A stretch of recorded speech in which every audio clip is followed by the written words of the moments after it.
What we need to clarify is the fact that we didn't expect anything less than today's outcome. We were hoping that there would be a sort of modicum of light in that the sentence review would end up with Calocane receiving some form of punishment in his sentence. We were told it was highly unlikely. This was brought forward by the Attorney General's office and the Attorney General, not by us. But of course, I wouldn't deny that there wasn't that element of hope that something might have gone the right way. Sadly, it hasn't, but I think it opens up more questions than it answers, in all honesty. What does this decision mean for not just your family, but the O'Malley Kumars and the Coates family as well? Yeah, I think it means for all of the victims and the families that the sentence remains the same.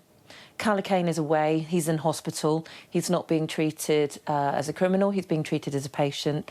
We recognise that he is mentally very unwell.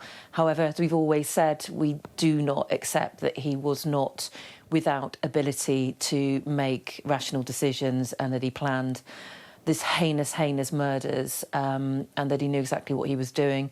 He knew it was wrong and he did it anyway. As it stands, we're hearing words like it's unlikely he will ever be released. He'll probably spend the rest of his life in the hospital. That doesn't really give us a huge amount of comfort because the stats don't stack up.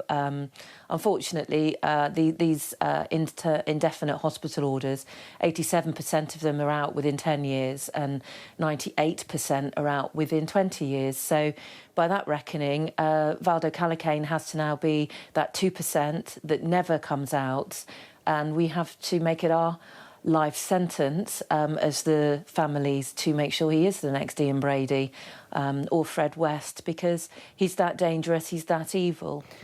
You've called it your family's life sentence. This is going to be your life's work to make sure that the man who killed your child is never back amongst society again. Yeah. Absolutely, and it's all of this is so unfair. All of this is as a result of multi-agency failings and mishaps and missed opportunities. But yeah, SJ, at the core of this, you know, my child's been murdered. He's gone forever. He was 19 years old. His younger brother's taking his GCSEs this week. You know, life is cruel, and it's not a life sentence that just Barney's dad and I have to weather. It's a life sentence that unfortunately Charlie will have to weather, because over the next number of decades we will have to ensure that with successive governments and justice ministers and home secretaries that he stays away. What are your next steps in this, Emma? Because every time we talk there's such a lot that you and the families want to tackle, and the sentence of Valdo Calocane was a key part of that. Is there any other avenue you can explore, or is a line drawn under this part of your family's battle?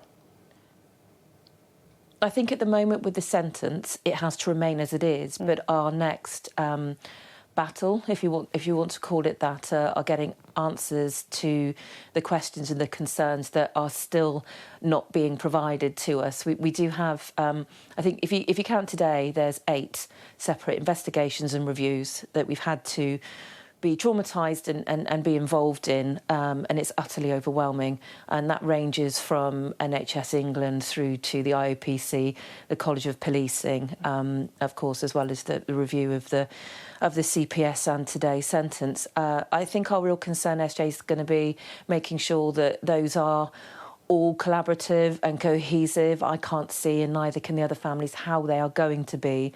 And so I think we will be agreeing with Keir Starmer when he called out in January for a public inquiry.